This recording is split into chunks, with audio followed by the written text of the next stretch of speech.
Welcome all to episode 254 of the Xbox Expansion Pass, recorded on Saturday, December 7th, 2024.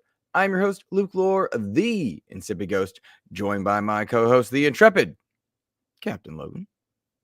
Today we'll be chatting about the arrival of Indiana Jones in the Great Circle, the review roundup surrounding that. Xbox has released its year-in review feature, and we'll be looking ahead at hidden gems and the arrival of several smaller titles. As always, we hope you enjoyed the show.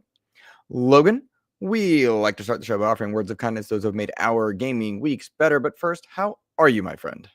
I'm doing good. It was a very relaxing Friday for me. I know you guys were playing. I'm not sure what you guys were playing, but I know you and the boys were playing. I was doing some Call of Duty and just kind of chilling. You know, I've been doing a little bit too much mouse and keyboard lately, having to deal with some RSI maybe. Just thinking like my wrist has been hurting a little bit. I hurt my shoulder back in October at that concert. So just been like trying to take it easy, playing a little bit more on my console lately with a controller, and just kind of getting some time in there, give my wrist a break when I'm clicking heads and stuff like that. So, but yeah, outside of that, just been playing a lot of Call of Duty, working on the review. It's in the final form of editing. I think I've only got like the beginning and ending left to square up, and then should be good to go. How about you? I'm good. I have questions now because I don't know what RSI is. What's RSI? Repetitive stress injury. Got it. Okay, makes sense. A lot of people like computers, like that kind of thing, like tendonitis kind of thing. You see, when you're a computer goblin, what tends to happen is you get like hunched over, and you're like looking like this. And when you're doing this with your mouse, like you get like stuck in the same thing. So, you know, you got to practice like good wrist exercises. You know, you got to bend the back, stretch the tendons. Otherwise, you start getting strain and wear in your wrists. And if you're playing games, the biggest ones that do it all the time are Diablo 4. Diablo 4 is like the worst. For that kind of thing, because it's just repetitive clicking, and when you're doing that all the time, it can be really bad for your wrists. So dealing with a little strain in my wrists that's kind of like echoing up into my shoulder. So just been trying to do a little bit of more mouse and key. I got my review working on for the pivot controller, so this has been like a good reason to get off mouse and keyboard for a while. Plus I've got the A50s, Logitech A50s that were sent to us for review as well too. So hooked those up to my Xbox and my Switch, and have been kind of going back and forth between the two when I can, just to try and put some more time in on controller as opposed to mouse and keyboard. So how have you? What's up? I'm good. You brought up a lot there that I want to talk about kind of in my words of kindness, but also channel update. I want to give a channel update for listeners in a couple different ways. First, I want to shout out X Bacon Gaming in the chat. Kevin Ainsworth, I hope you're feeling better, my friend. Nissa Hauer, it's good to see you lurking. I hope you're doing well. Enjoyed our community episode with you. Nick Johnson hanging out. Rick Davis in the house. Silking It, Split End 89. And I think that, and the lovely A Coffee Chick hanging out with us as well. I'm doing, good morning indeed to all, and to your boo. So I want to give a channel update as my words of kindness for a couple different reasons, if you don't mind. First, we've gotten a nice and very appreciated uptick in patrons. We ended up with 3 new patrons this past week, which was amazing. Big shout outs to Aaron G, Nick Bentley, and the Scarecrow. We really appreciate you guys. But I also wanted to let listeners know, because I think it's important to be transparent when people are like helping support a show, where their monies are going. And I don't know if that's the right thing to do. You know what I mean? Like if you're supposed to keep that quiet or not, but I err on the side of transparency. Yeah. Just because, right? And we're a smaller show. We get access to some stuff, not to others.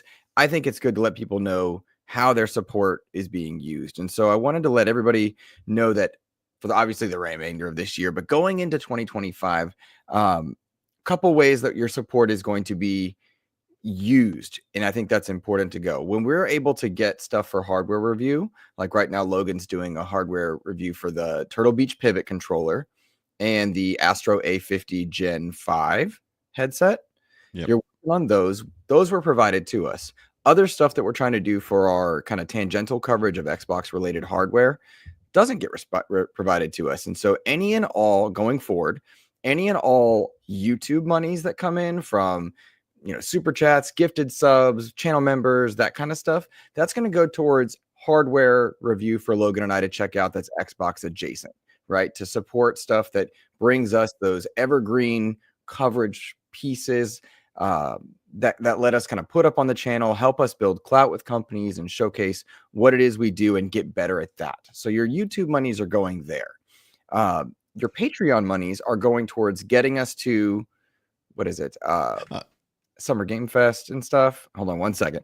I want to finish this so I'm clear. No, I was laughing at the fact that you're like the YouTube monies. Well, yeah, it's just like how it sounds. Right? Patreon money is going to go towards getting us out to LA, going to conventions, going to like the flight to LA, right? That's really expensive for me across country, and then like the hotel for that. So I'm allocating all Patreon funds towards that, with the exception of things like software updates, the editing software I use for videos. That money, like I have to pay that subscription fee coming in January. I'll pull from both for that one. But in large part, that's how your money is being divided. Is YouTube is going towards hardware stuff that we're not able to secure, like by saying, hey, can we get a coverage unit? Okay. So we're going to use our YouTube money and slowly build that fund to buy, whether it's a ROG Ally or an Elite 3 controller when that comes out, or anything that's Xbox adjacent relevant to the channel. And that's just something I wanted everybody to know going forward, so that when you do make a choice to support, you know where and how it's being used, and you can choose to do or not do. Because it's just been really wonderful to not have to stress about paying the subscription fee for Canva or Podbean or Cyber, I forget what I call it. It's Cyber Editor. It's like whatever the video software that we use is. And I just wanted to make that super clear for everybody, because we really do appreciate your support. I just wanted you guys to know where and how it goes. And again, I don't know. Some creators keep that quiet, some don't. I err on the side of caution on that one, and I want to be supportive. Yeah, Cyberlink Power Director. Thank you, Jam Pack Sam. I appreciate you. So yeah, that is how everything is being done. Despite, of course, the very strong attempts from KFC and Little Caesars, I have rejected their sponsorship deals, Logan. Not gonna happen. Not gonna happen. Against my will, by the way. I'll say, fair. Like, they've offered so much cash for us to just have their food in the picture, just in the frame, just in frame. Just he could get me out of this apartment if he wanted to. That's all I'm saying. I could, but I opted to get you hardware instead. I was like, could I raise his standard of living? No, but I'm gonna help that RSI injury is what I'm gonna do. So I just wanted you guys to know where that was going, and know that your support is always appreciated to our new and old patrons, longtime supporters. And if that doesn't fall under anyone else that's listening, and you're just listening, we appreciate you to no end. Like, yeah, truly, no, that's the best thing.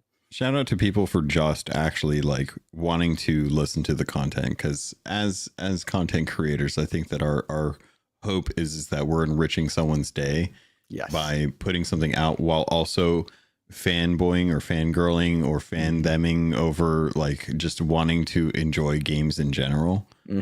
Exactly. And if you don't support it all, you're just as valuable, albeit maybe a little bit less than any of the other people. Dang, I don't think that. Oh man, Logan is speaking for himself and only himself. How dare? No, I'm just going back to look. I said a long time ago that the people that were supporting were a little bit higher than the non-supporters, and I'm just staying true to that villain line, so there's consistency. His villain arc hath begun. Hello, Can of Beans. Good to see you, buddy. But yeah, well, I appreciate him as well too. Yeah, no, it is appreciated. We see the numbers. We see people checking stuff out. I got to put up my MetaQuest 3 review. Already had 3,000 views in 2 days. Really helps the channel, but also is appreciated to no end. I'm really proud of that one. I think it's my best editing to date. It was really but good. it was, thanks, man. I appreciate it, but like trying to get better, right? The Monday we have the Power Rangers Reader Rewind review going up. Yep. I finished writing the review this morning. I finished the game last night. It's very digestible, so like, that goes through that. I'll have my thoughts up there, and of course, if you can see in the background, I got my Megazords, my Dragon Zords, my Dragon Dagger. I've got 2 Dragon Zords because I'm cool. My life is cool and I do cool things. So in short, I'm excited to bring that review to you guys and just thank everybody for checking out the channel. It's been a very big year for Xbox, good and bad, right? And so we've got to go on that journey with so many of you. So thank you. Thank you. Definitely appreciate it. Yeah.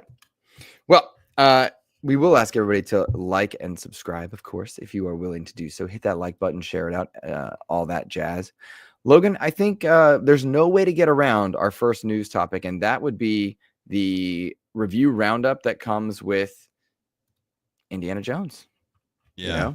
A lot of games actually came out this week, though. Surprisingly, like Indiana Jones had preview coverage, and I definitely want to talk about like some of the surprises there. But dude, shout out to Marvel Rivals and PoE 2 or Path of Exile 2. Like both, like so far, really good looking games for people that are into those. It's funny because like these are all heavy hitters in their own class, right? Like these are all heavy hitters in what it is they do. You cannot deny that Path of Exile 2 in that genre of game, that Diablo-esque style of game, is a big deal, right? You cannot deny that Marvel Rivals in that Overwatch Paladin sense for a free-to-play game is a big deal. And then you have Indiana Jones arriving as a current Xbox exclusive action single-player game in a well-known IP. It's a big deal. And so it's really neat to see all these coming out and getting their flowers. And I'm going to start with Indiana Jones and the Great Circle. The review roundups coming through. This game scoring very well. Currently, last time I checked, as of a day ago, Open Critic of 86, Metacritic of 87. The low end is giving 7 out of 10s, but the majority in the 8-9 range. GameSpot, Xbox Era, IGN, Gaming Trend, all 9 to 9.5 out of 10. VGC and Tech Raptor and Games Radar all 10 out of 10 or the equivalent on their systems. Really impressed and surprised by this. I was expecting kind of in the 83 category, like the lower 80s. It's trending in the upper 80s, doing very well upon we're in early access right now. Of note, and to be very transparent and clear, XEP for this particular one did not get an early review code, so I have not gone hands-on. I'll go hands-on next week when it hits standard Game Pass with the Power Rangers review, with you wrapping up your COD review, and the 2 hardware reviews. It was like, we don't need to jump in early. So pretty cool, I think, to see that Indie is getting so many flowers across so many platforms from Xbox specific places, as well as, the IGNs, the GameSpots, the Tech Raptors, etc. And I think it's a nice way for Xbox to cap off a year where, in truth, they released a lot of content. And we'll go back to the indie in a second, Logan, but think about this with me. Go on a journey, if you will. Hellblade 2 came out this year. Age of Mythology Retold came out this year. Microsoft Flight Simulator came out this year. Indiana Jones came out this year. Within that, you also have Diablo Vessel of Hatred and Starfield Shattered Space. You've got content updates to Grounded, content updates to Sea of Thieves, content updates that came to Halo. Within Call of Duty, you did healthy updates to Modern Warfare 3 while simultaneously launching Black Ops 6 and doing something across, as you're well aware for your massive review at this point, zombies, single player, and multiplayer. It's been a lot of good news under the Xbox umbrella. So keep that in mind. That's a lot going on there. Rick Davis with a question says, genuine question. Do you know why member super chats for this channel are only 50 characters? Where else I've seen they are 150? Good question. Don't know. I know the more money you put into a super chat, the more characters you get when I'm on other channels. But as far as member side, I don't know, Rick. I can look into that for you, buddy. I will put that on my to-do list, but I won't do it probably while we're chatting today, my friend. Okay. But a good question. I'll put it on my notes because I keep physical notes because I'm a dork. Got it. It's totally fine. So Logan, a big year for Xbox, I think. Yeah, a massive one. If we're now lumping Activision stuff into Microsoft, which I mean we kind of have to, it just feels like we haven't quite gotten that full integration. You know, like when Bethesda was bought out and ZeniMax was bought out, we started to see like that slow trickle of games from Bethesda make their way to Game Pass. And that was fantastic. That was like, you know, every week it seemed like we were getting another Doom or another Fallout game or something brought into Game Pass. This has been a much slower rollout than that, but we are starting to see some of the fruits of that labor. I know Indiana Jones has been advertised on BattleNet Launcher, which is Blizzard's launcher for all their games. Avowed is coming to their launcher as well too. It's been really interesting to kind of see them slowly roll out. But yeah, if you take into account the fact that all of the games that we did get from both Activision as well as Microsoft have been doing really well with a couple exceptions, it's been a heck of a year for Xbox, and it just seems like they, for all intents and purposes, they are just continuing to push forward. We've got Indie now, we've got Avowed coming early next year, we've got Atomfall coming in March, which is going to be like a an English version of Fallout. That's Compulsion, right? That is who is doing it? Atomfall. No, that's Rebellion. Atomfall is Rebellion. Yeah, that's Rebellion. I think you're thinking it because it comes to Game Pass, maybe. Yes. Because I don't think that's exclusive. Oh, it may not be exclusive. I think that's coming to everything, but it's Game Pass and it's Rebellion. Fair. But I understand why you're thinking that, the same way that we think of like Stellar Blade as a PlayStation game, but it's because it's right? I'm so used to that being like Xbox game. Anything on Game Pass is Xbox. But to get you back on track though, South by Midnight's coming in. That's true. That's a fair point. Yeah, South by Midnight's coming out, so we've got that. There's just a lot of content that they've already got kind of lined up for 2025. And I guess the joke of Xbox has no games has died a while ago. Now we're just looking for that quality, and to bring it back to Indiana Jones, looking at the Metacritic at an 86 on both Meta and Open, IGN giving it a 9. And we're not even seeing like the best version of it. Like the actual launch version of it is supposed to have a patch that will enable full ray tracing for PC, which is what I'm waiting for. The console version is going to have its full day one patch. So any of the little things that that Machine Games had like been working on that wanted to get that day one patch, the early access folks are getting to experience it and enjoy it in its current state. But the fact that the reviews have been so good really just shows that, if you give the studios the time and allow them to like work on what they want to work on, and they have like a clear vision, then yeah, it's worth the wait, because this is showing it is a good game. You look at Starfield's Shattered Space expansion, and you're like, that didn't quite hit. So let them go back. Let them work on, what was some of the takeaways from Shattered Space, and come out with another expansion that feels as big, as expansive as, say, like Phantom Liberty or Vessel of Hatred. Right. And kind of let them, cook on it. Don't feel like you're pressured. Like, people are going to come back to Starfield when there's something that's really, really worth it. Everyone else is going to live in that world and make mods and all that kind of good jazz. People are still playing Cyberpunk 2077 and putting such realistic mods into that game that you're like, this is starting to get into photorealism as far as that goes. But I'm glad that Indie did well.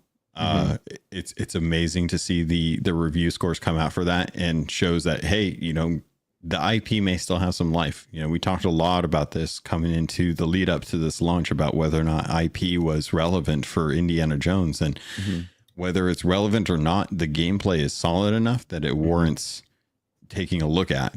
Right. And I think that's fantastic.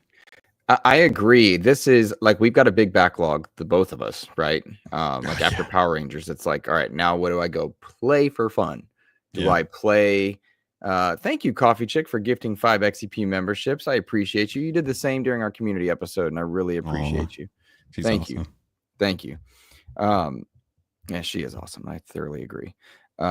So hold on, where was I? We were talking about Indiana Jones being relevant IP because the review scores doing well. And so like, what am I going to play now that I've finished my review of Power Rangers, right? Like, do I want to go back to Star Wars Outlaws because it's really, I think, quite improved from where it was, but I'm not like dying to play that right now. And the reviews for Indy, the excitement around Indy, the zeitgeist around Indy says, hey, when you want to put your live service game down, Luke, whether it's Fortnite, COD, DBD, do you want to play Indy? And like, I kind of do.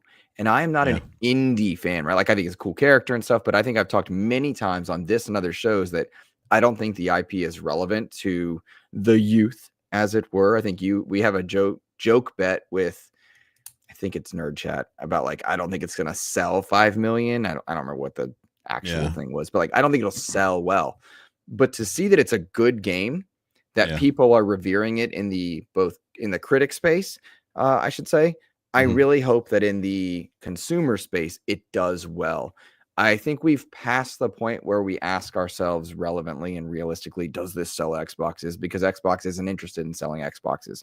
They're interested in getting people into their platforms. So they're selling it on Indie very soon.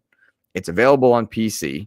It's playable on Xbox right now. And I wonder if it'll up Game Pass subscriptions. My hope is that it does well consumer wise, right? Like, I'd love to be wrong. I don't want to be right on this particular thing, because it's clearly a very well made game, and I'm excited to go back into it. Particularly when I hear the length of time is like, it's a meaty boy, but not terribly so. It's around 15, 20, I think is what Rick Davis told us in Discord this morning. Cool. And quick note and aside to those who were arguing or viewing the arguments on socials about it not having ray tracing at launch during early access.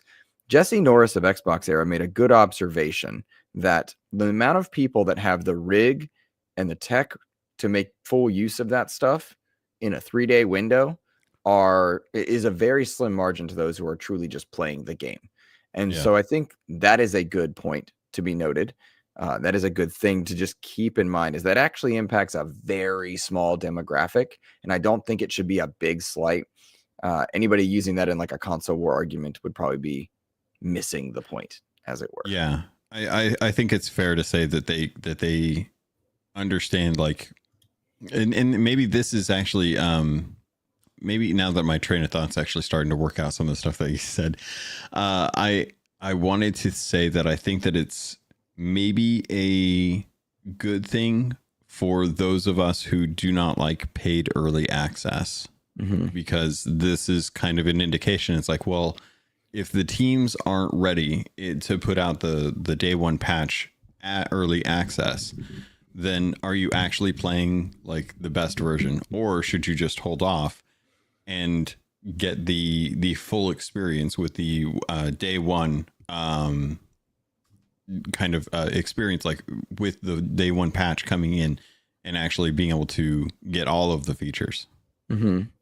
Rick Davis disagreeing with us, saying if you sell a title early access and advertise it as having RTX, which I believe is ray tracing, then it should be there. The number of people it affects should not be relevant to that argument. I like his logic. I can't argue that logic. If you do advertise it, it should be there.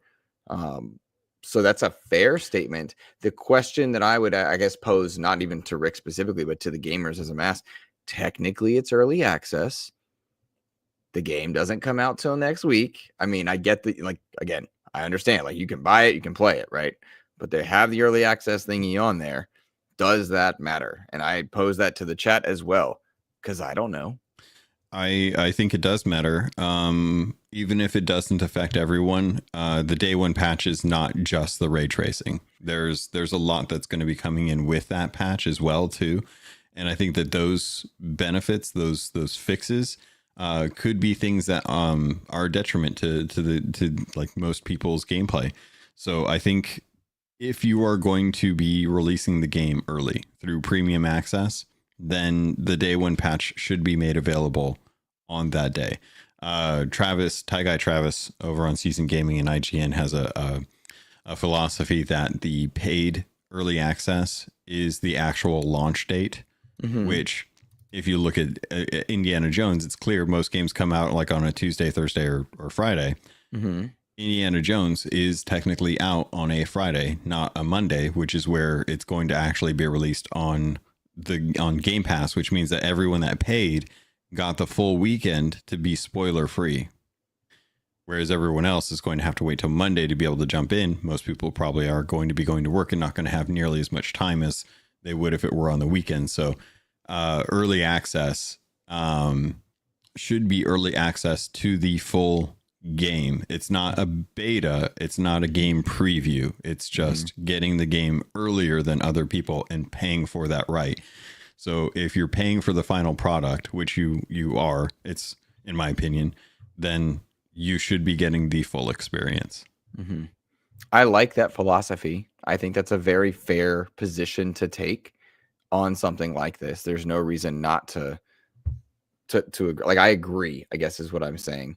I just think, as we call these things out, technically early access, technically not, but not a beta, not an alpha, not a pre-beta, pre-release build. Yeah. Like, this is the game. You're just playing it early, and you paid for that. So there's that point. And then, like, in different verbiage, I think Jampack Sam sums it up when he says, anyone that paid more shouldn't be getting a lesser experience in any way.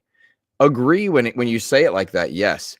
The counterpoint is that early adopters always suffer. Hardware, software, anything. So there's truisms in all of it, I suppose. Yeah, anyone that's buying tech day one of a brand new product will always be the guinea pigs. Apple has proven this time and time again. Antenna gate. I always go back to antenna gate with the iPhone. What was it, like the 4? If you held your phone in a normal way, as a phone, then it would cut out the call because your fingers would be blocking the antenna. I genuinely do think, like, if you're going to offer day one, or if you're going to offer an early access experience for a game, that needs to be the full game. That needs to be the full experience, because in my mind, I equate it to physical releases, which we constantly debate about, because it's a difference of like philosophy about what's considered physical and stuff. I actually do kind of want to get a poll on that. But the idea that if this were a physical release, like a normal midnight launch, right? And they did a midnight launch for premium players who had like full access to it, then you would have to get a disc with the full game on it, right? And then 3 days later, anyone that hadn't like paid the premium version of it, they would come in for their midnight launch and they would buy their game at midnight and they would have a physical game. But those two games should be the same exact experience. And on digital, because of like, streaming and just not having a physical disc, we've given leeway to the devs to be able to offer these post-launch patches to shore up a lot of the issues, which I don't know, like maybe it's just me, but I don't remember seeing anything come out about going gold for Indiana Jones. But every once in a while we see a game say like, hey, we went gold. And it's like, oh, that's a good news. That's like a, hey, like they're ready to print. But I didn't see that for most of the Xbox games that got launched this year. And that to me usually tells me like they're not ready. Like usually when studios have enough time to put out a press release that says, hey, we went gold on socials, it's like, okay, they're ahead of the game. They're ready. Fair point. I mean, again, this is one of those things that I think I hate saying both sides because I feel like that so often makes things polar and it doesn't need to be. Yeah. But this is a multiple perspectives are right simultaneously. Yeah. I'm playing Star Wars Outlaws right now, and I'm having a much better experience than everybody that played at launch. That's a good thing. Right? We want to have a better experience. Good for you. Feel bad for everyone that had to like beta test it. The counterpoint is that we shouldn't see games release in states that are unfinished. That's not a fair thing either. And so, again, I understand perspectives here. I get people being frustrated. You and I, again, here's a good content creators that cover Xbox. We were busy. We didn't happen to land a code. We're both like, all right, we're going to wait. Like, no need to jump in and pay that early access. No need to do so. We wouldn't even get to give it the time and attention that it would deserve. Okay. our coverage will be based on what the majority of people play, not what the majority of people in the first 2 days are clicking on to watch. Two different perspectives and ideas there. Big picture, I don't think it matters because the majority of people are going to play this a month from now and so on. And when it gets to PlayStation. So again, it's a unique thing. Matt Kennedy, you want to bring his comment up? I see you started that one. Yeah, I thought this was really interesting because I feel both ways about this. MKen10 or Matthew Kennedy 10. Appreciate your comments on social medias about Excursion, by the way. It was a call out that I have in my review for Call of Duty. But after Redfall and Starfield, I've pulled back on paying for a week early. I wanted to get your thoughts on this because we got the buyback edition for a review. We had the opportunity to check out the game early. And I think both of us would agree that Redfall had a lot of issues at launch, especially the 30 frames per second for me, but also the AI and just some of the balance and nature behind the game itself. Some flaws, just even with like loading stuff into into the world. It took them forever to get that little decal of the fire station to actually load in properly. Right. But one of the things that I didn't have a problem with was Starfield. Like we got early access for Starfield and it was fine. It was really good. There was no issues that I ran into. I think the only problem I had was there was one exploit that I found out about. It was really hard to not want to utilize that exploit. But yeah, like outside of that, like Starfield was a perfectly good example of an early access launch for us. So I wanted to get your thoughts on that and see if you resonate with what Matthew's saying, or if you think that you would still buy into early access if it was the right game. So it is it is context dependent, very much context dependent. Am I free that weekend? Do I have time that weekend? Am I interested in the IP? Indiana Jones is an IP that I'm not gonna put over top of something like Power Rangers, which to me is more fun, right? Like that's just a Luke thing, right? Like if it's a Batman game, I'm playing that ahead of when I play something else, right? It's also a matter of, is this meant to be experienced in the moment with friends? Something like Call of Duty. We played Call of Duty the moment it was available, right? We started playing that the moment it was available. So it really is dependent. You never stopped. Jesus. Although it is my most played game in 2024, which we'll get to. Played we'll get into that. Yeah, but it's the way it calculates. So it's very dependent for me, but I will say, to Matt's point, and I think to a lot of people's point, Redfall, Starfield, Forza Motorsport all put me on notice that I don't need to play early unless I'm really passionate about it or it's for content. If I'm not passionate about it, or then I'm not paying that $30. That's not happening. I did pay for the buyback edition. I think I paid for the early access to Starfield. You got the code. Yeah. And I'm okay with it, but I'm cautious every time. Where do I want to be in the process? So it's very context dependent. So that's how I tend to approach those early access things, those pay $30 to upgrade. I know no matter what, whether I love it or hate it, I'm going to play Call of Duty with my friends because it's a social event for me. You know what I mean? How much might change here and there, but I know that's part of it. Whatever. I also had Warzone drops with Luke, and then he's back to Fortnite. No, I love Warzone no matter what. But no, we had the Retro Realms review, we had the Quest review, we had the Power Rangers. We were just busy. Like I know you're busy. It's the only time I can poke where I feel safe that you're not gonna like disown me, because you can't do it on camera. So I've never disowned you, sir, ever. So it's just that's how I tend to approach early access. But to loop it all back, Ryan T, Redfall had the Bite Back edition, which was the $30 upgrade. I think you could play a few days early, but if not, it was a matter of like, buy this as a Game Pass member, you're included in the deluxe edition. Call of Duty did this, Starfield did this. So I think we're talking kind of about two things within one conversation. So ultimately, let's loop back to the bigger concept here. Indiana Jones, it's reviewing well. I hope it does well. I'm excited to play it now, more so than I was pre-review. I enjoyed Xbox Era's review. I enjoyed IGN's review, I think it was, that I watched. Gaming Trend. I watched a few of them, but I checked out a bunch, and so I'm excited more so than I was, and so that is what I'm looking forward to. That's what I'm excited about, and I'm curious, as people get their hands on it outside of this pay extra window, how does it do? Does this make people check out Game Pass? Do they buy an Xbox or jump into PC, or do they know it's coming to PlayStation and decide, you know what, I don't want to wait, because games are powerful. So yeah. It must have been Gaming Trend. They did do a video review. Thank you, David. Yeah, that was a good one, by the way. I appreciated that.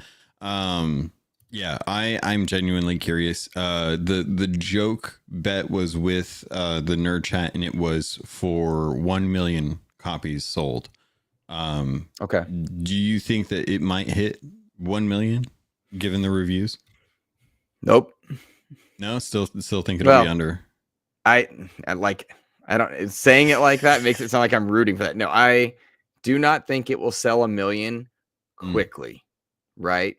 Okay. So in December, I don't think it sells 1 million. Do I think it gets 1 million players? Yes, I think it does. Game Pass is a wonderful boon for many games. So do I think it sells 1 million? No, I don't. Not in the first month, anyhow. Eventually, yes, I do. Very much I do. So with that in mind, do you think that we're going to see a boost to the game's like population with the Game Awards coming out? Do you think Indiana Jones has advertising built into the Game Awards? I mean, it's coming to PlayStation, so Keeley will actually play it in that case.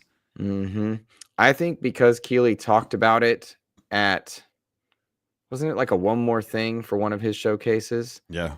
I think Keeley will talk about it in that respect. If they have, what I think will happen, because I don't think it was eligible, I think it's in that window where it's gonna be eligible for next year. Hopefully like Troy Baker's up there, or the actors, or the team presents an award, that kind of thing. Yeah. And that's a way that they do it. But I have heard grapevine that this is a very big Game Awards. Like there's a lot happening, but they always say that. But I'm talking like, on the back end from kind of the people that tend to be in the know, whatever that means. Given the consistent frustrations I've had over the last 3 Keeley events in terms of how they spotlighted developers, or the advertising, or just the way they went about stuff, we'll see. But I do think Indy gets some sort of spotlight. I hope it does. Right. I hope it does too, dude. The when Elden Ring was going up for Game of the Year, when it was like for the actual game and not just the DLC, they wheeled out a freaking like giant pot with arms, and you're telling me that you can't get Troy Baker to show up on stage and talk or wax poetic about his experience with the game and whatnot, and just rile up the Uncharted fans as a result? So. Like 100%, like that would be an easy win for Xbox if Keeley wanted to get someone who's known, because he loves getting his celebrities he likes getting celebrities that are outside the gaming industry, because he loves to try and validate the Game Awards.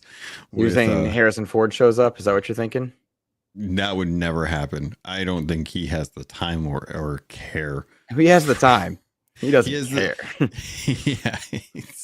It would take a lot of money to get Harrison Ford to show up for an indie game that he's not in. Yep.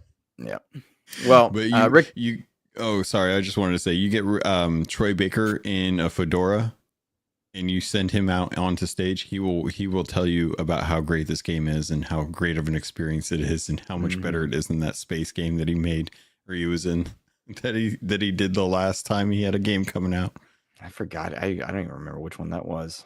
It came out right around the same time as like Callisto Protocol and like some other space horror game, and everyone was like, okay, well, it's cute that you're doing the indie project, but like, is it a good game?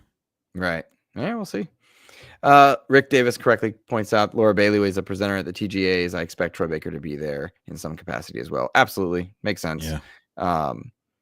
Let's see here. Every month we get to send out channel memberships. So I sent out 5 channel memberships, ended up with the amazing Blue Number, who I adore. She's lovely. Met her in LA. Painful Discourse, Ghostface Killer, Elle Bennett, who I get to see on socials. I love Elle Bennett, and Baz Hayes. I've seen that name before. Very cool. Glad you guys ended up with those. Nice. Enjoy them. Please hit that like button. Logan, before we get too far away from indie, you and I have this kind of, I don't know if it's like a bet battle, something. We talk about digital versus physical, and we were talking about Avowed when this first came up, and I argued that Avowed will not have a physical release, and you said yes it will. And then since our kind of time talking about that, we've had 2 examples, one that is clearly not physical in Hellblade 2, and then this strange one in Indiana Jones, where you said, Luke, that looks like a physical release. And I said, Logan, it's a digital game code. That's not a physical release. And like, I think Hellblade very clearly is not. Yeah. Indie, like, you could die on either hill, right? Like, is this a physical copy of like a physical release? And technically, yes, but technically, no, it doesn't have the game. It's not the game. So yeah. It does have the game. It's not a physical copy of the game. It has a game code, which to me is like buying a gift card in some ways. So, so I'm asking you to talk about that, but also our chat listeners, people in socials. Do you think of indie, which sells as a game code but has a box, as a physical release? And, Rick Davis saying yes, it is a physical release. So he says indie is a physical release. Standard and premium is a disc, and then says no, wrong, only CE physical is not a disc. And I think that's in response to your comment as well. So I would love to know, like, for sure, because I'm half tempted to go out and actually buy the physical disc of Indiana Jones if that's the case, because that's going to be like one of those like IP tied things that, like in the future, is this going to be a real pain in the butt to have to get, kind of thing. But that's and he says that's according to Bethesda's website. So that information. So to kind of stick with the actual like discussion, and we'll pose this as a hypothetical in this case. Okay. And we'll look at this as a because I want to see, like, because we and I think this is kind of like a bigger discussion about what do we consider the standard for games nowadays. Like Hellblade 2 is a clear example, is where they did not have enough faith in that game to put out physical like cases that you can buy, even if it's a digital code, a physical representation of that game out into stores. It was digital only. You could only have it through their store or through a code or some way to get that. But with Indiana Jones, if it's a box, if I can have the box delivered to my house through Amazon or something like that, if I can walk into a GameStop and pick up a disc, even if it has a digital code, that to me is still a physical purchase, a physical representation. Now, I don't necessarily think that not having a disc is a good thing. I think that having the disc would be nice, because we've seen situations where the disc has been a real boon to like preservation. And that's come across with like things like Assassin's Creed games. Whenever you watch like a Digital Foundry, they pull out like one of the Assassin's Creed games where the disc version itself unpatched was uncapped frame rate, and they can just see what the hardware can do when they want to test out a new console. But it's always interesting to me to kind of like try and discern, what do we consider physical? Are we restricting it to it has to have a disc, or is it just have to be something that you can buy physically in a store? So, what do you think? For me, if I can walk into a store and pick up a box, and that box has a little insert in it, and that insert has a digital code in it, then that is still technically physical for me, because there's a case. The case is the representation of that, and if it doesn't have the actual CD, then I understand the argument there, but it's one of those things where it's like, it just depends on your perspective. Like, I don't know if there's a right or a wrong answer to that, because I can get a physical copy of a game from a store, but it may not have a physical disc in it. Okay. Rob Frawley II saying physical means I can walk into a store, buy a disc, and play it on my console without the internet. But I understand the logic of going in and buying a box from there, which is interesting. And Brian over on Twitch says, I think physical used to mean the whole game is in the disc. 20 years from now, I can put the disc in my machine and play the game. None of this, put in the game and the downloads from a server. I will say this, Logan, to clarify our bet for Avowed. I don't think you're going to get a box for Avowed the way you are Indiana Jones. I think you're going to get a Hellblade comparison, right? Yeah. I think that's what happens with Avowed. For Indy, obviously they did the code thing, and Rick helping us out saying that there were discs around also. Indy's I'm trying to verify one. That. I trust Rick's sleuthing, but like I haven't seen anybody with a disc, right? No, that's not true. I think I did see somebody that had a disc because they tried to play it and the servers weren't up or something. Oh, really? I feel like I saw that, but who knows? So is it physical? If there's no servers, is it physical? Physical is the disc in my mind. If you have a disc, I think it's physical. But if you can't authenticate with the disc because the servers are down, is it truly physical? Because you can't play it. To Silkenit's point, Silkenit, I want an answer. Help clarify. But am I clear about my Avowed bet expectations now? I think it'll be like Hellblade. Yes. Yeah. Okay. I think that will help us identify whether or not a physical is going to be something that will have any kind of what's it called?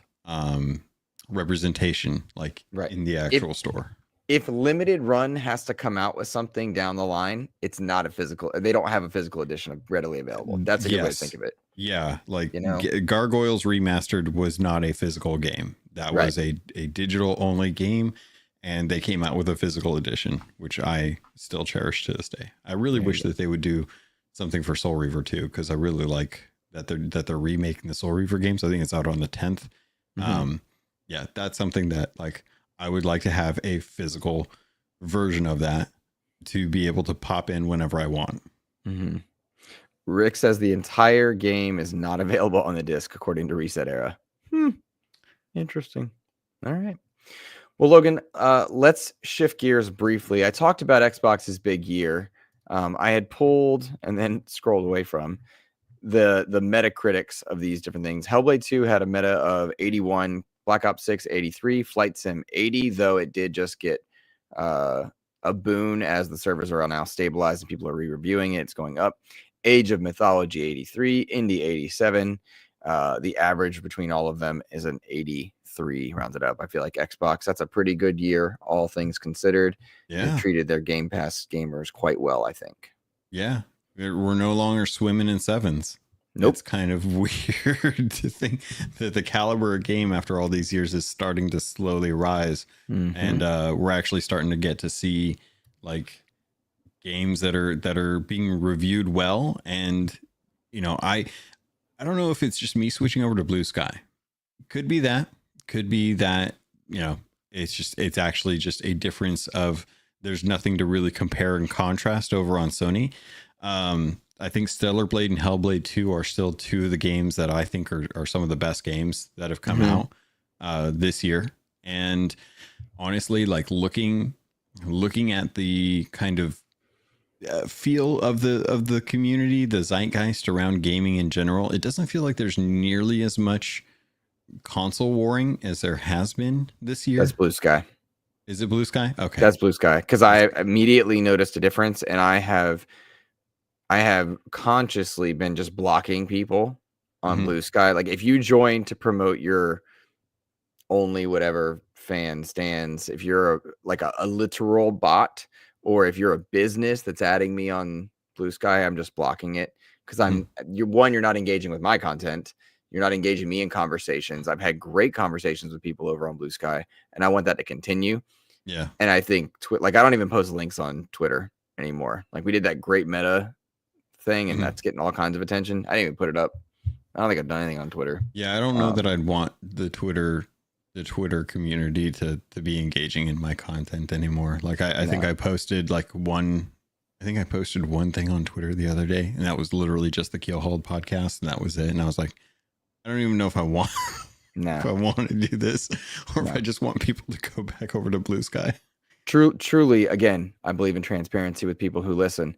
I would much rather a small audience that engages and is happy and joyful. That's why our Discord is the way it is. I've removed people from Discord before. Like, no, we're not going to be mean. We're not going to judge people. I only want people that want to be there to enjoy each other. Like, again, I say this every episode. We cover Xbox. We celebrate games. We cover Xbox. We celebrate games. We play games everywhere. Our community episodes, I love those. Getting to chat with Rick about his PC experiences, with Silkenin about all the indie games that he loves, getting to see Kevin Ainsworth wax poetic about the JRPGs he loves, Nissa about Dreamlight Valley. Path. Yeah. The golden path that he takes. Let it be known, Kevin Ainsworth skips every cutscene and knows nothing of the stories. That's a fun inroad for those that watch the most recent X Talk. But like, that's what I like. We cover Xbox and Xbox adjacent stuff. That's why we're doing now. We're working, the YouTube monies are going towards a portable for you or I to check out, right? For and well, no, if the Steam Deck comes through and you're done with your 2 reviews, then the ROG would go to you if we were able to afford it. Like, okay, that's how I think of it, right? Like, yeah, cadence of content. If we get review units and there's time, but if we purchase it, it just depends on whose turn it is and who needs what. I lost my spot. Oh, seeing Nissa talk about Dreamlight Valley and so on. We celebrate games. That is how it is. So I feel like I need get with it. I feel like I need to get back into Dreamlight. I haven't played Dreamlight. I booted up Animal Crossing the other day. One of the bears came up to me and was like, I think I should move. I was like, I think you should move too. Get the heck out of here, bear. and I immediately logged off. Did you? Yes. Goodbye. You can go. I did one thing in my Animal Crossing town, and that was I told a bear to get off my island. Nice. I closed the game and went back to COD. Yeah. So talk about perseveration. You and COD have bonded in a unique way. I think what it is that I've engaged with the systems fully this time. Like, you know how we used to play, and you and Kev used to be completely like into all the weekly challenges and getting those, and me talking about how I was always behind on the battle pass. Now that I've kind of like gone into the review for Call of Duty, and I now like have a full clear understanding of how all the systems work and how to navigate where I'm at and stuff like that. I've worked on trying to get my camos for my weapons and my prestiges. I want to get those contexts, those cosmetics, and Call of Duty has been releasing stuff in their store on almost a daily basis. Almost a daily basis. They've added new bundles, they've added new content, they've added new the new Christmas event is live, so they've got the zombie and Nuketown stuff. They've got Christmas bundles and stuff like that. There's an event going on. Like, they have just been adding more and more content to it, and I'm trying to keep the review under 20 minutes. And it's like, I'm trying to see like where I can keep things kind of clean and clear and stuff. So I'm very, very much engaged with the game right now. And that's been my multiplayer time. Because right now Sea of Thieves is just barely starting to get back into a state of where the game is like playable. Stable. Yeah, stable again. They finally have all their content in there. So for me, like the multiplayer experiences that we've been doing, the Fortnite OG thing does not really interest me. And I can't think of what else what has been on the plate outside of Fortnite. So you mean live service or? Yeah, like what we've been playing, like when the So boys. we've not been playing. You've been with Chick, or you've been doing your review. So like that we even played as a group. And Suddy went back to the hospital briefly and stuff. Yeah, we were. Yeah, we've all been swamped, but I am glad because Fortnite's new season has now arrived. Whether the OG part is only a small section, like the actual season is not that, and it's also Fortnite also added a whole like not COD, Assassin's Creed. Nope, it's Counter-Strike, a Counter-Strike equivalent. They've got a mode for Counter-Strike. We played the Brawler and the TMNT Brawler, but now that the new Fortnite section is here, that the new battle pass is live. It looks decent. It's got some really cool abilities that are in there. That's fun. I'm glad they got rid of the last season. I didn't enjoy last season. As much as I like the musicians, it's like that's not what I play Fortnite for. I play for IP that's relevant to me. So they got some cool stuff in there, and then both are doing their kind of multiplayer winter things, which is fun. And I think that's it. Like I've been playing DVD because it's got they're now doing their winter event. I love winter events, but now it's like, do we play indie? Do we play Outlaws? Do we work through our backlog? And that's my favorite part about December is it's backlog time. Yeah. Right. Once you're done with your COD review, I hope you take a break from COD and breathe, because it's like, you want that, or otherwise you'll burn out eventually. You'll be like, I'm done. Right. I burn out on some stuff. And other stuff I just phase in and out of, which is, just how I operate. But I love seeing the winter stuff. Batman Arkham Shadow Game of the Year says Game Seeker. Yep, that's my Game of the Year. Fully agree. And this is a cool thing. Meta took notice of my review, which was really cool. Nice. It was cool to see the gameplay for once and actually see like how the fighting goes. Thanks. That was a new learning experience for me, and I found that my Guardian, which is like what keeps you from jumping out of the realm, was showing up because I was tethered to my PC because I had to link to the PC, whereas typically Quest is untethered. So I learned a lot during that one, which was fun. Nice. But now I'll be trying out some of the Steam VR stuff and just learning about new games. So like December, I'm playing a lot of stuff that's not all on Xbox. It's in PC and stuff. I'm really stoked. I'm going to dive back into Warcraft, actually. I downloaded it on GOG before it left. No, I downloaded them on GOG before they left. Oh, interesting. So I snagged those because they're not yet in Game Pass, and I'm not paying BattleNet right now. I think it's very silly for BattleNet to exist with Game Pass. We had this conversation last week. So I was like, I'm getting the original ones for game preservation purposes, but also just to support that idea. And then once it's in Game Pass, as it already should be, I'll check them out there for sure. So interesting. Yeah. I want to shout out our patrons, and then I'd like to talk about our year in review, because we're talking about Call of Duty as if we haven't been playing it all year. So it'd be nice to do our patrons there. You're like, take a break as it's my most played game. Right. Exactly. But see, like that's the thing. That was Modern Warfare 3, not Black Ops 6. They're all one thing right now. Game Secret's dope seeing you use the channel member stuff. I love those channel member things. I need to add more. I owe Red Beast something. I forgot for his emote because he asked for a certain like emoticon, and I haven't done it yet. All right. So let's see here. I fancied up our Patreon supporters and updated it with our new people, which is amazing. Logan, if you would you mind reading first, I'm going to shout out our new people. Thank you so much to Nick Bentley, the Scarecrow, and Aaron G. Aaron G actually subbed in at 1 tier and then upped it as a thank you, which I thought was really cool. So within a week, he upped it. So he's helping me get to LA next summer, pay for the plane ticket, pay for the hotel. We're splitting the hotel monies, by the way. Once I get the plane ticket, everything will be divided to our hotels. Again, transparency. Don't know if that's the right thing or not. That's what I'm doing though. So thank you to you guys for subbing to Patreon. And Logan, if you wouldn't mind reading our super cool names of patrons. Yeah. So, as always, guys, if you appreciate the content and have the means, I know now is a really tough time with presents and Christmas and all the holidays that generally pull a lot of our funds. But the fact that everyone is subbing right now and supporting the content, we definitely appreciate it over at patreon.com/Xbox Expansion Pass. As a result, we like to call all of the tier 2 and tier 3 shout outs for those members to show that they're appreciated in each episode. So thank you to Aaron G, Nick Bentley, The Scarecrow, Ken Rosling, Fabian Winkler, Stephen H, Edward, Registella the Brony Pirate, Rob Frawley II, Tao Zochi, Nicholas Johnson, Randall Thor 19, African, Game Positive, Jam Pack Sam, Rick Davis, Matt Valdez, Red Beast, Dano 12, DJ Hero, Brendan Myers, aka The Winter Gamer, the Lord Sir Master James Suddy, Sony's VP of Marketing, Kevin Butler.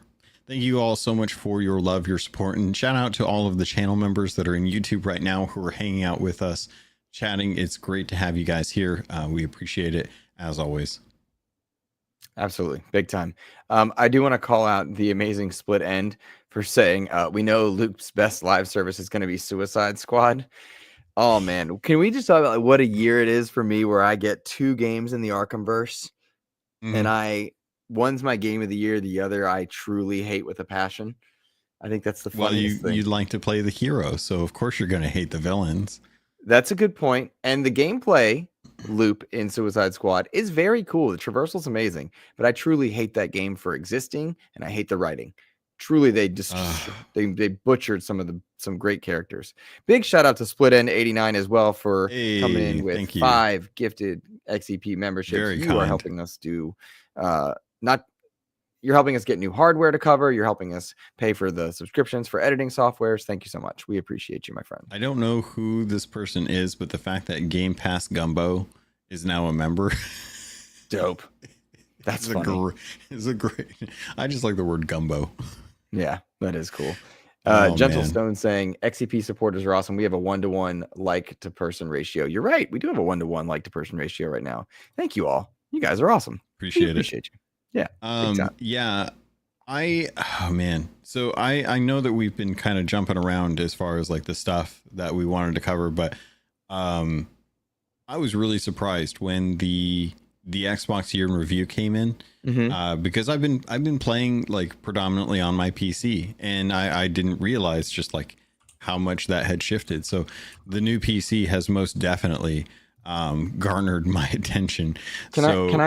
I'm going to interrupt you before you keep going. I'm going to put the link for any listener in the live chat. You can go do your Xbox Year in Review, and it gives you really cool breakdowns. I took a screenshot of mine, Logan, and put it into the StreamYard so I can pull it up. Nice. Because you can do that if that's something you want to do. Yeah, let me see if I can. Okay, I see what you're doing now. Okay. Okay. That's what I did. What's that? I see you. Let's go ahead. Yeah. Okay. Well, what were you saying about you were surprised that you played so much on PC versus console? Because it gives you that cool breakdown. Yeah, I did not I didn't expect like the amount of time that I had played this year on Xbox to be predominantly Xbox or on PC, but lo and behold, man, you get a brand new rig and everything looks good, and you get all the 60 frames per second that weren't promised on console versions, and you're like, I think I'm gonna play a little bit more on on my PC. So I've been really enjoying that aspect of it. I think it's been really kind of cool to kind of see these numbers. It's always interesting to me to kind of see where your time is spent. And just how often you can get surprised, because I did not expect to I didn't expect the numbers that I got this year for Xbox to be where they're at, and I was actually kind of surprised. So I don't know if you want to jump into yours first, or your what you were surprised. Yeah, I'll start with that first. One of the things I like was it brings up a like year in review. It shows you your gamer score. It shows you your reward points, which is also very clever. And it tells you some of your highlights. Now, I just pulled a screenshot from the first bit, but you can see a lot more. I had 1,273 hours in the Xbox ecosystem, according to this, which was pretty darn cool. It said I primarily played on my console, and my busiest month was July, which makes sense because I'm home from, teaching during that month, and that there's a lot of fun in that. I earned 15,000 gamer score this year, and I played 83 different games, which I love. I love that I played that many games. Really dig that because I love experiencing lots of different stuff. It gave me my highlights here, which is, hold on, I'm scrolling. Where did I pull that screen from? I don't know where I pulled that screen from. Oh, that's you. Sorry. I'm sorry. I'm looking at my stuff. My top played game was Call of Duty, and that followed by Dead by Daylight. My Call of Duty time was 203 hours, but that's a lot of Modern Warfare time, not a lot of Black Ops 6 time. Warzone's also included in that. It says that I played Dead by Daylight for 167 hours and Fortnite for 143 hours. So a lot of live service time for me spent there, and the rest was into kind of like one-off things. Something I also thought was really cool here was that it told me that I played 1,270 hours on console, 2 hours on PC, 3 hours on cloud. I don't know how accurate that is because I know I played more on cloud. I put a lot of time in the Lords of the Fallen on cloud. And a few other things, but en masse, that sounds overall right that I would majority on console.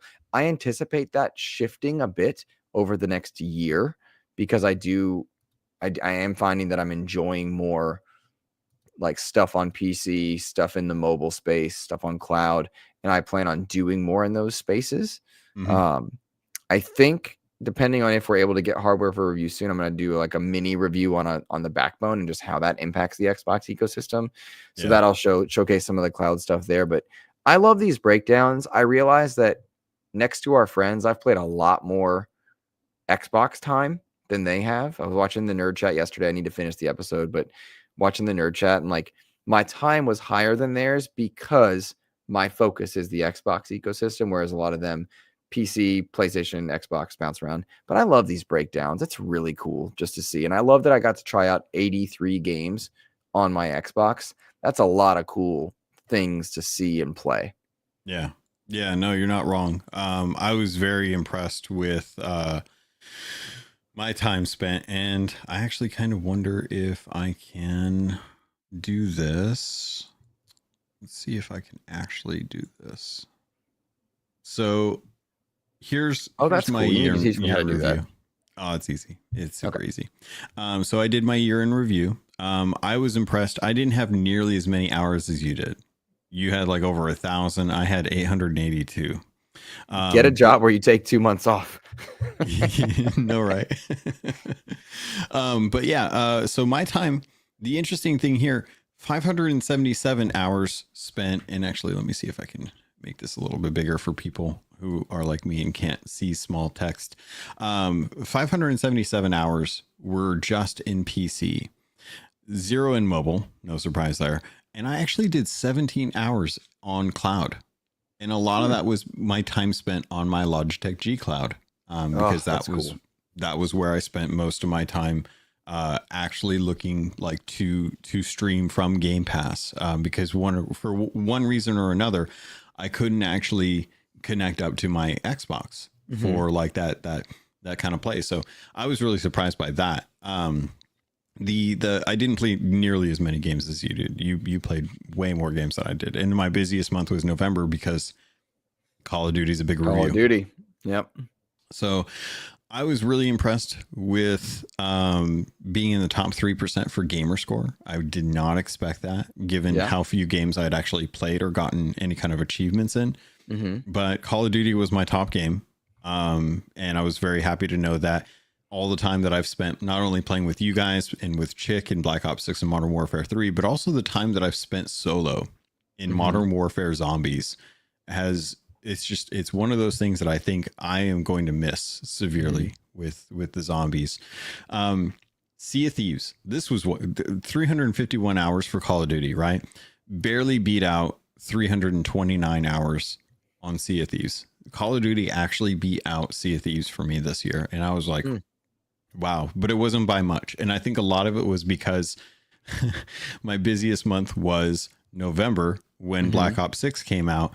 And November was when Sea of Thieves did not have a very strong launch with their what's it called? I'm blanking out on the most recent season. Like season it botched 14. all those seasons or all those features just flatlined. Yeah. Season 14 did not land very well. So I think a lot of people. You know what my third game was though? Banishers Ghost New Eden. You put 38 hours into that? I put 38 hours into Banishers. That was an amazing game. That was a really, really good game. It had a lot of technical issues towards the end, but the story, the development, the gameplay is so good that I really enjoyed that review. And that's your Immortals of Avium.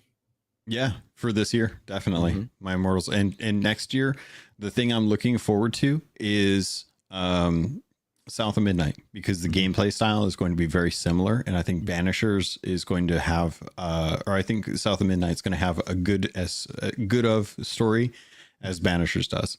So if you guys haven't played Banishers, please, I would highly recommend this game. They've put out patches to fix some of the technical issues, but the story itself, the complexity behind what you have to deal with as you're kind of going through New Eden is so worth it. It's such a good game, and I don't think enough people gave it the time of day. But other stuff I had was like Stalker 2, Chernobyl, Warhammer. I still need to put more time in. I have been trying to play more Alan Wake. Halo Hold Infinite. on right there. I'm surprised you did not stick with Space Marine. You were so into that, and then you just because I think at the time Chick and I had gotten back into Sea of Thieves, and we were grinding fish and gold hoarders in Sea of Thieves, and I did not go back to Warhammer, but Warhammer is most definitely going to be on my list of stuff to put out there. I put more time into Power World. I'm sorry, I'm watching your. That's weird. Just more Power World than Starfield. You didn't play Shattered Space though, right? No, I did. I played a little bit of it, and I was like, nope, this is not what I thought it was going to be. Why is Luke doing this to himself? Pretty much. Hey, I see you scrolling by Suicide Squad. When Deathstroke arrives, I will play with you. I want to play Deathstroke just to see.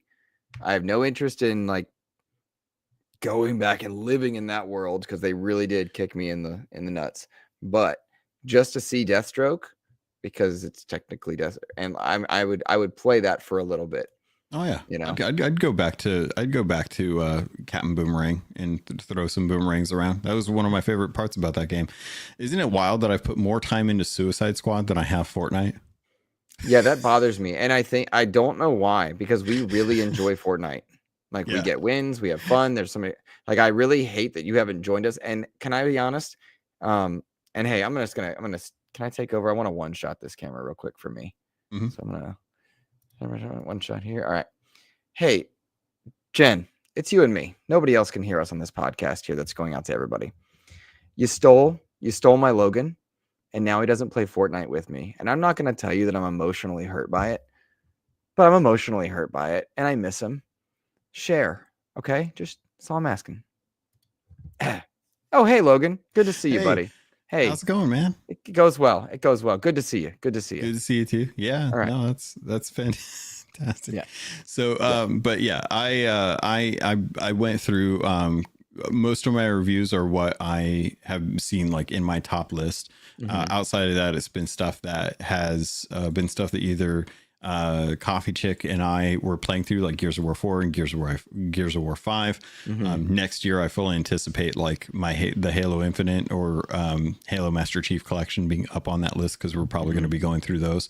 But genuinely, like, it was kind of cool to kind of take a look and be like, oh yeah, this was the stuff that I really loved. And you know, when we talk about like our favorite games of 2024, this is kind of a nice way to go back and be like, oh yeah, this was the stuff that I really jumped into. If you'd asked me like last week before this came out, you know, like what were some of the games that you really dumped a lot of time into, I probably wouldn't have remembered Banishers. It would have been like one of those things that felt so long ago, which is why I'm kind of concerned that, you know, Indiana Jones getting 9s and 8s and 9s for review when the award ceremonies come up.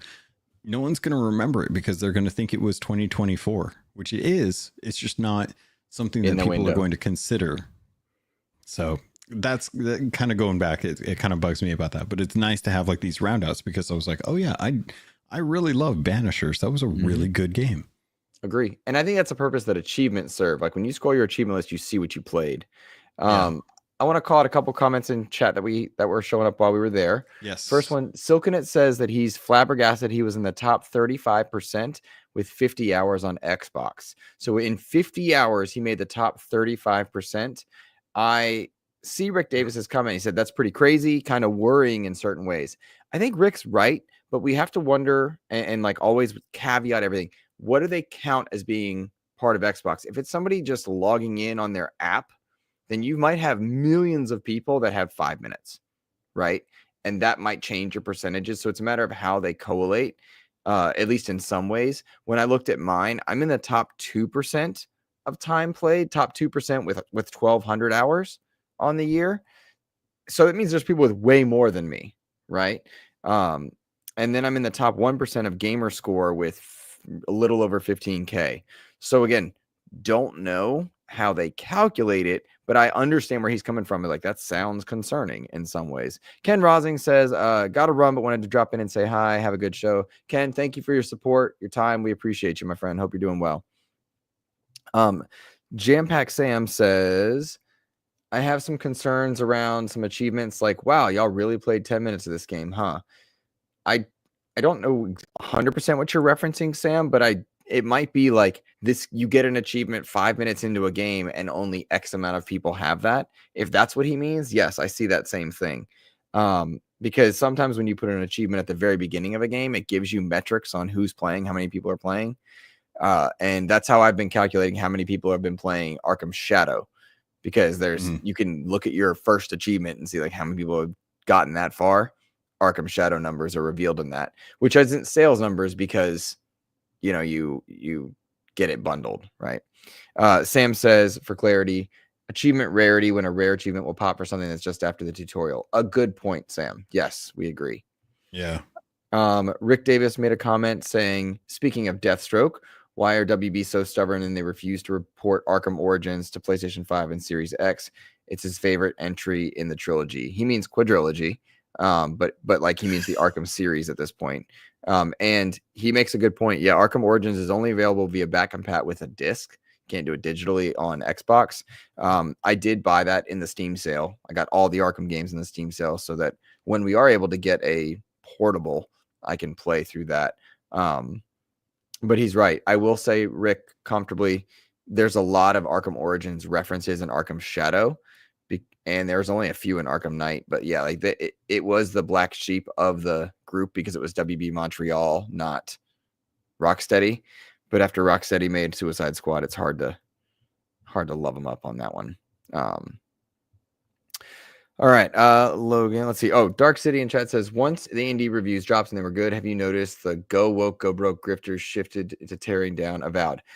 Dark City, no, I sure didn't, because I mute and ignore those people. I don't buy into that argument. I ignore it. They exist on Twitter. And I know you weren't here for the first part of the show. I don't think you were. We don't even partake in that. Like, that's not a thing. That's on Blue Sky. I just mute and get rid of those people because I don't, there's an element of that for big conversations to be had. But in my gaming space, man, I just want to play good games. So a fair question, but not something I see on Blue Sky. Just that audience isn't there. I don't pay attention to that console war.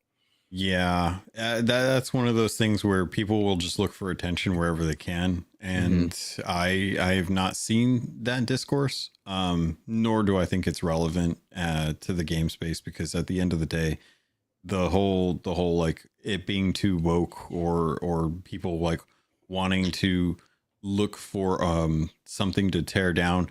It's just their own personal issues seeping into the gaming industry. It's like they're just looking for reasons to hate.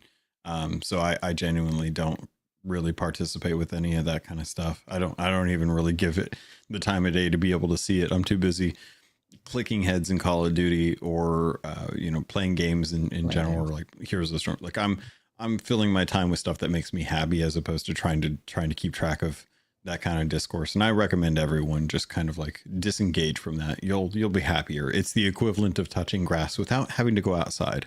Yeah. Like Suicide Squad got a lot of that intention and like conversation about DEI and what was the other Sweet Baby Inc. and stuff.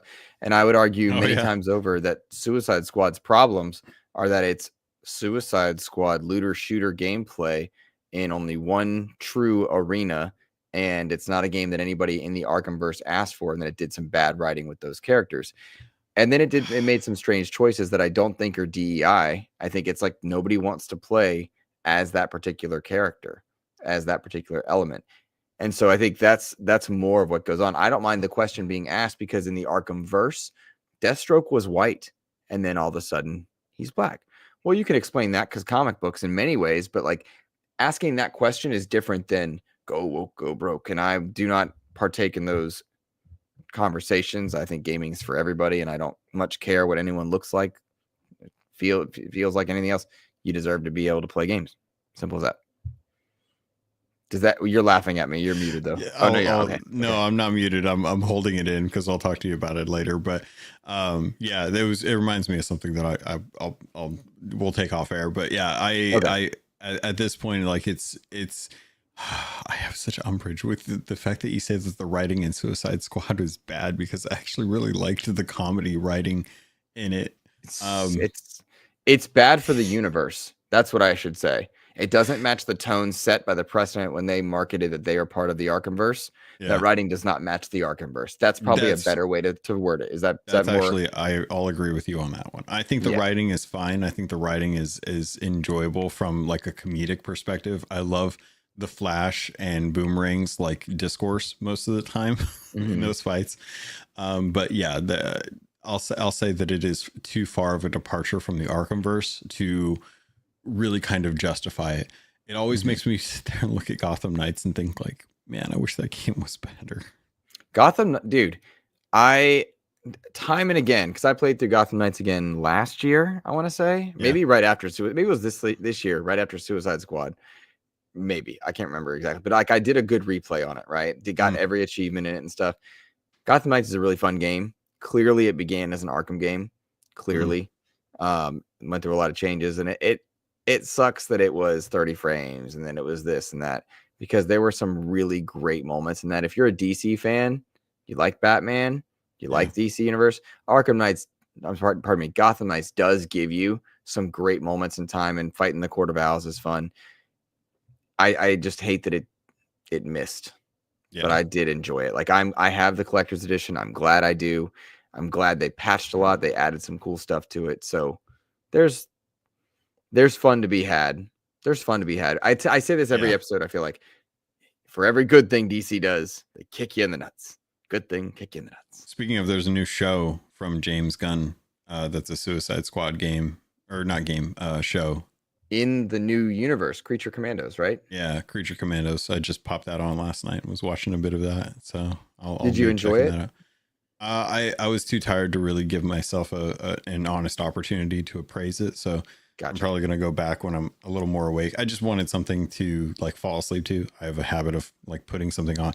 Here's the thing, folks, protect your hearing. Because yesterday was a really bad tinnitus day for me, which I don't usually talk about that much, but it is something that I deal with. So when I don't have like audio noise going on in the background, whether I'm playing a game or listening to something, like I genuinely have like stuff playing most of the time in the background, because tinnitus is just a ringing that happens in your ears, and it happens when your hearing gets damaged. So that was one of those things where like tinnitus yesterday was something that really kind of like took a lot of mental attention. So when I go to bed, I generally put something on so that there's enough noise to drown out the tinnitus, so that I don't have to think about the ringing in my ears. I can just go to sleep. And so last night it was the Creature Commandos, and I was like, oh, this is really cool. I'll have to give this like an honest opportunity when I'm actually like awake and able to experience it. So I haven't gotten a chance to jump into that. Really loving Skeleton Crew though. I'll tell you that much. Okay. I do want to address real quick the question from Big B Money in chat. Says, is Gotham Knights still on Game Pass? I don't think so, but it's the deluxe edition with like the $90 edition is $9 right now in the current sale. That's well worth your time and money. I strongly recommend you check that one out. And also Logan's tinnitus comment, good strong words from the man who hurt his shoulder at a rock concert a few weeks ago. Yeah. Take care of yourself. I'm in a lot of pain. I'm in pain all the time. People joke on me for being on the spectrum, but I wear loops in my ears, and those help tremendously. They're subtle. They're not obvious. Loops? I thought you were going like with the actual like cans. I hate you and you're mean. No, I wear loops a lot. And like when I'm teaching, like I don't wear them because I want to be able to be alert with my kids. But like if we're doing loud stuff, I often wear them in there, and like that helps me tremendously. So I strongly recommend those to anybody who has sensory bombardment issues. Nerd chat saying the Court of Owls story is dope. I love all this Gotham Knights love in the chat, by the way. You are amazing, guys. A lot of people saying they enjoyed Gotham Knights, Dark City, Game Seeker. I think Rick Davis said that, maybe. RSJ fan said he bought the deluxe edition. Big B Money, we'd let you know. Nerd chat loves the Court of Owls story. Yes, very cool. Very cool. Gotham Knights is $70 normally. The deluxe edition is $9. Holy crap. Just buy the deluxe version. Good. It's really fun. And it's got a cool wave-based mode where you're fighting against Starro. It's got some good DLC stuff in there. Like there's some really cool skins that you can get. Like it is not Arkham, but it's Arkham enough. And I played it as a Nightwing game. Some people I know played it as Red Hood. Other people played it as Robin. And like they're all fun. It's cool seeing Penguin in there. It's cool seeing all these characters. I really liked Gotham Knights. It's actually making me very happy how much fun it is. So I'm definitely hoping people check that one out. There are issues with the combat though. That's okay. Not for $9 there aren't. But no, yes. $9 you can overlook some of the issues. Yeah. All right, let's do some listener questions if we don't mind. Rick Davis, I'll give him a spotlight real quick. They had somebody from WB Games on their podcast yesterday. It's still being worked on. No time frame set. I'm really curious, Rick Davis, who you had on, because I didn't catch that. My in-laws were in town and I was doing the Power Rangers review. Please spotlight that because I love WB Games. So Game Seeker asks, is the Wonder Woman game still coming out in 25 or 2026? I've not heard an update on that. Maybe we do need to listen to Spreading the Nerd, but I really love the possibilities that are there. I think we talked about this last week, but I am worried about it for sure. Captain America game too. Just saying. I want that. Oh, the Captain America Black Panther game? Yeah. Amy Hennig doing that one? Yeah. I want to know more about that. Very cool. Gentlestone put it. This is tangentially related. Gentlestone put in chat asking us our thoughts on being able to access your Game Pass saves on Steam with Indiana Jones. Oh yeah. I love this, and I think this is the future. And so when we're looking at things like buying Gotham Knights for $9 or Arkham Origins being on Steam super cheap, but not on Xbox back compatible unless you have the disc and stuff, the idea that you can see that you could cross save across multiple platforms to me is the future. That's even better. And so I'm here for that. I love that. Yeah. I love that.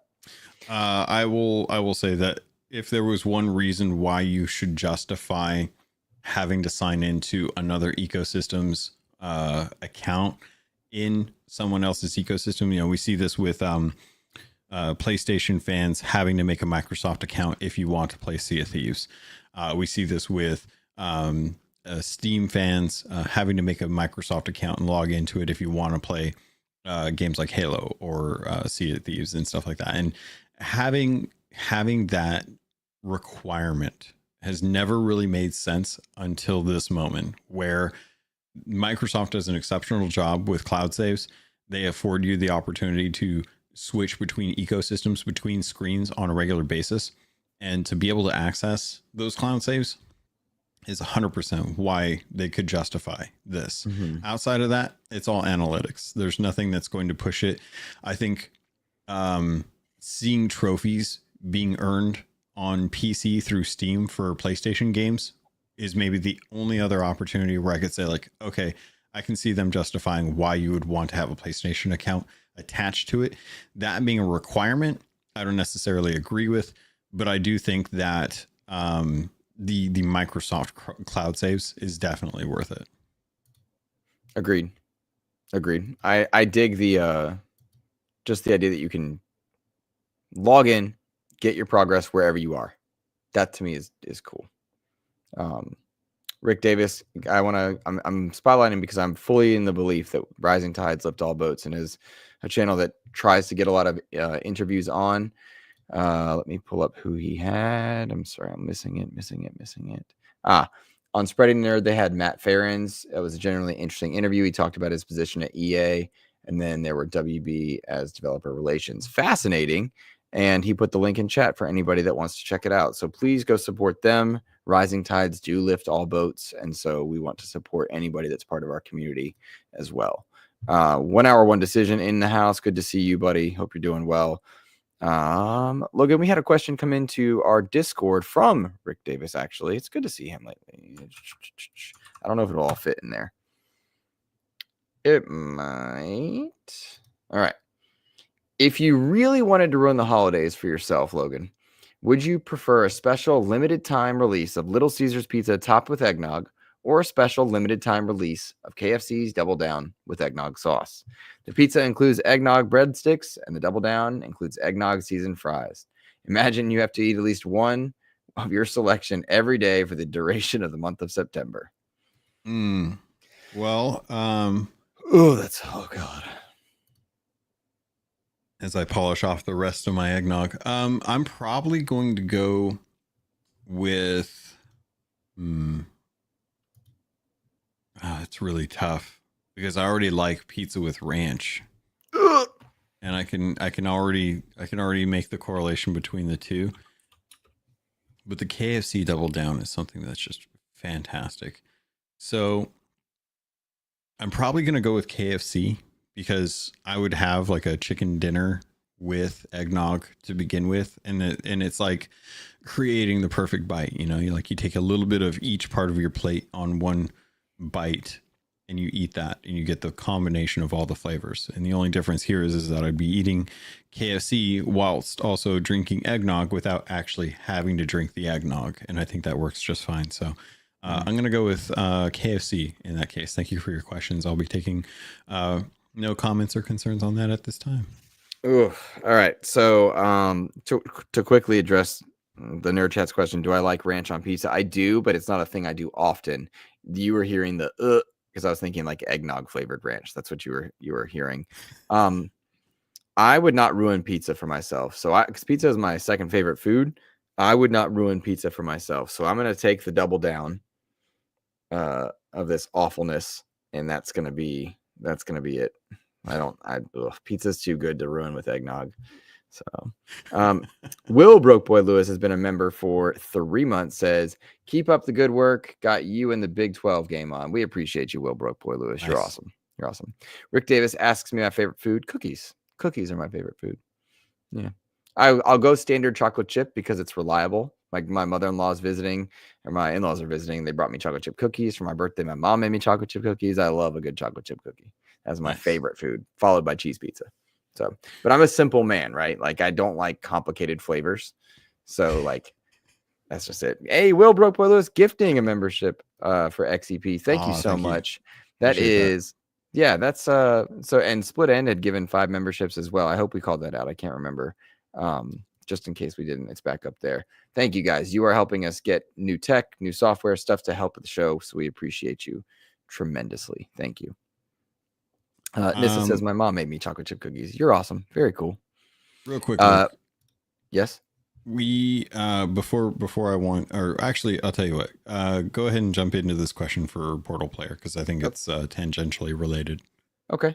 Portal Player asks, or says rather, I saw Suicide Squad Deluxe Edition for $5 on Xbox. Is it worth buying? Yes, it is worth buying at that price.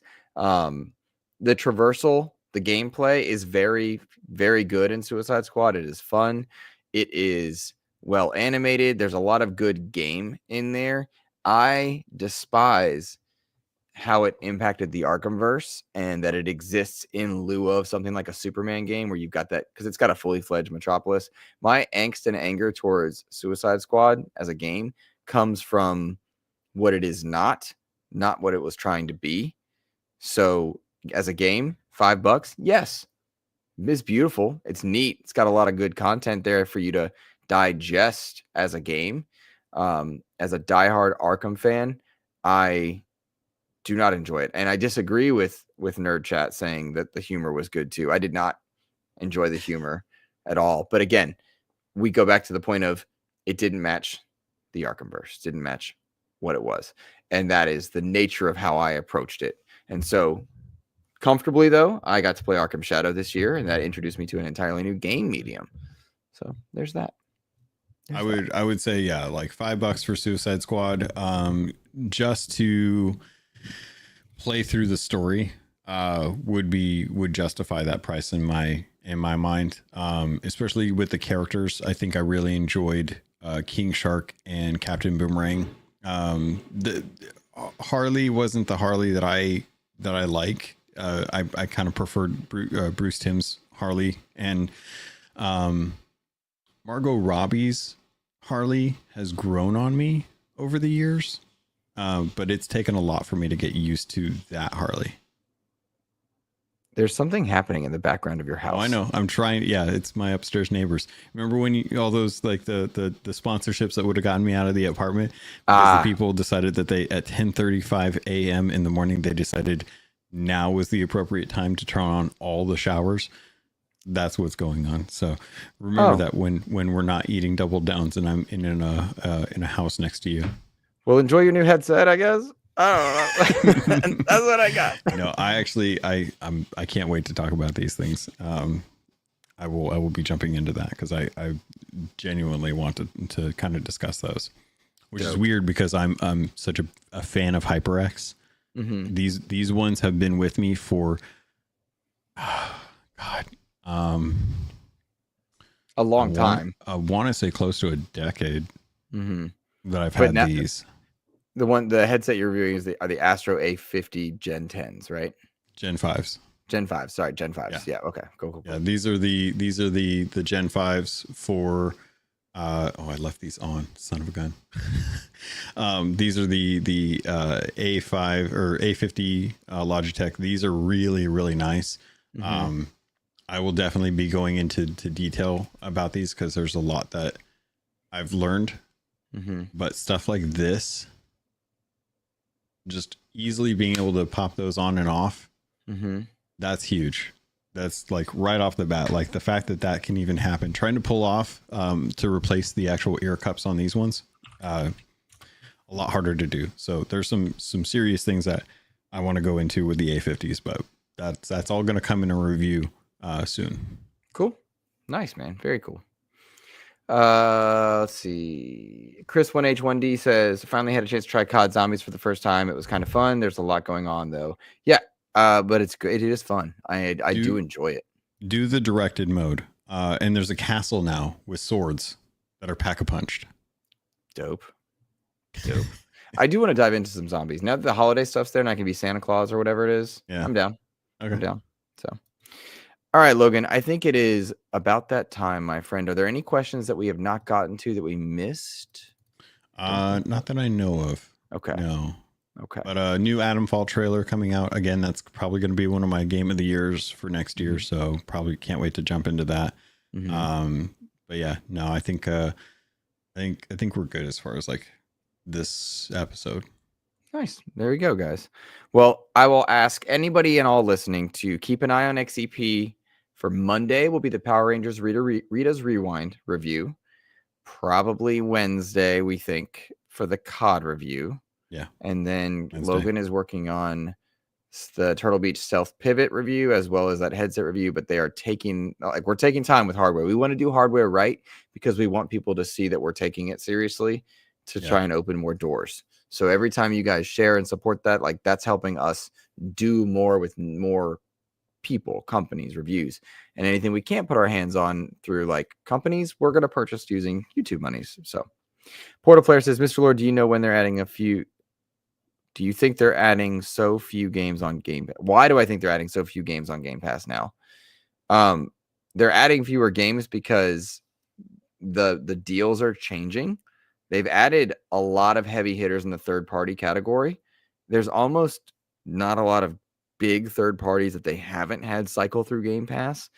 And they're now at a cadence with their own studios where it's not worth it to spend the money to bring those in versus to put out, like, think about just the Xbox stuff this year. You had Hellblade, Flight Sim, Age of Mythology, Call of Duty, Indiana Jones, all from just their first party. So that's more than one a quarter from them.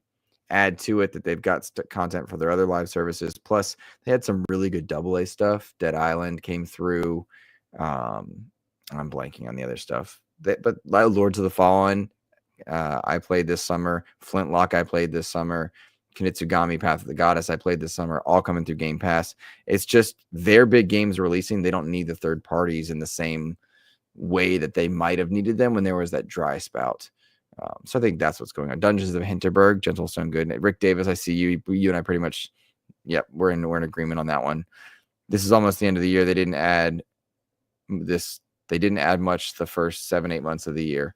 I don't agree with that. I think summertime they had a lot. Like Flintlock, Kunitsugami, Lords of the Fallen was all back to back to back. Dungeons of Hinterberg, back to back in that as well. There was a lot. In Game Pass this year. But like, what game are you wishing they had? Still Wakes the Deep. I played that one as well. Gentle Stone, good call. If there was a game you were thinking, let me know. Logan, I saw you scanned, but then after you let them know what you found, please let us know what's going on with Keelhauled. I was call out to Nine Souls. A lot of people have been talking about that. Aliens Dark Descent, and there's a new one called Overthrown, which is in game preview, and we don't talk about game preview games too much. And I think that people ought to go onto Game Pass and take a look at Overthrown, see if it's something that is interesting to you, because anytime that they do game previews, you're going to be beta testing, but this is a great opportunity for games like this to get an opportunity to become better because they have the analytics and the data and the shows like if it's going to be something that's really fun. So game on Game Pass content available to you if you're looking for something to try out.